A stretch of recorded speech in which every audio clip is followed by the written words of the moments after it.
आपण मानक समस्त आम पाकशाला चैनल को बहुत बहुत स्वागत। आसतु आज आम गंठी कोबी रेसिपीटी बनवा। शीत दिने सहजरे मिल जाऊा गंठी कोबी रेसिपीटी जदि आपण मैंने भल भाव में रांधे तो अत्यधिक स्वादिष्ट लगी था। तो ये मु फ्रेश गंठी कोबी 3टी नहीं जाइए, ता सहित किसी मटर छुई, किसी फूलकोबी, आलू, पियाज, टमाटो नहीं जाइए।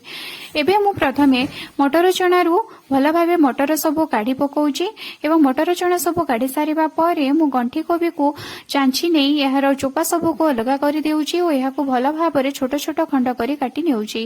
गंठी कोबी जेहेतु भल भाव में सीझे नहीं एवं सीझिबा पई अत्यधिक समय नहीं थाए, तेणु आपण माने यहाकू छोट छोट खंडरे कट करी नेबे, जहा द्वारा कि यह सीझिबा बेले सुविधा हेबो एवं यह सहजरे सीझी पारिबो। गंठी कोबी सबू को काटी सारिबा परे मु आलू, फूलकोबी को मध्य भल भाव में छोट छोट खंड करी काटी नेइछि। एबे आमे यहाकू रांधिबा पई एक मसाला पेस्टी प्रस्तुत करी नेबा। तो मसाला पेस्टी प्रस्तुत करिबा पई मु गोटिए बड़ साइज रो पियाज नै जाइछि एवं ये पियाज को काटी करी नै जाइछि। ता सहित किछि रसुण नै जाउछि, ता सहित किछि जीरा एवं किछि दालचीनी को नै जाउछि। एबे यहा ऊपर मु गोटिए छोट गुजराती एवं ता सहित किछि चक्र फूल नै जाउछि एवं फाळे टमाटो को काटी की मु एथिरे नै जाइछि। एबे यहा को आपण माने ग्राइंडिंग करी किंबा बाटी देई यार एक पेस्टी बनै नियंतु।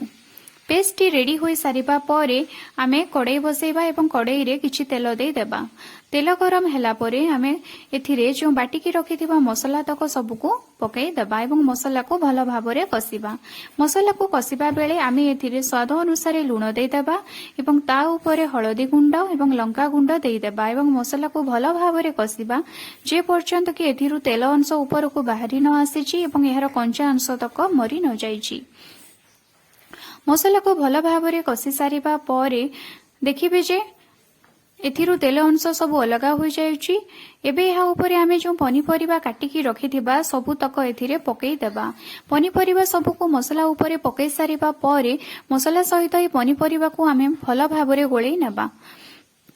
भल भाव में गोळे सारिबा परे यहाँ ऊपर आमे एक ढांकुणीटी दे देबा एवं गैस रो फ्लेम को लो रे रखी यहाँ को प्रायतः 15 मिनिट पर्यंत छाड़ी देबा। 15 मिनिट पर आपण ढांकुणी खोलिकी देखिबे हमर पनीपरिबा सब सिझी जाइथिबो एवं गंठी कोबी मध्य भल भाव में सिझी जाइथिबो।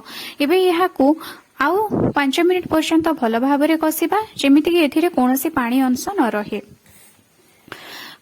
5 मिनिट पर्यंत भल भाव में कषि सारिबा परे आपण माने देखिबे जे हमर एही गंठी कोबी तरकारीटी हेई गलानी। एबे या ऊपर आमे गरम मसला गुंडा पकई देबा एवं एहा को भल भाव में कोळेई नेबा। बस हेई गला हमर गंठी कोबी तरकारी। आपण घरे एमिति थरे ट्राई करी देखंतु, देखिबे बहुत भल लागिबो एवं टेस्ट मध्ये बहुत भल आसीबो। आपण एहा को रोटी किंबा भात संगरे खाई पारिबे।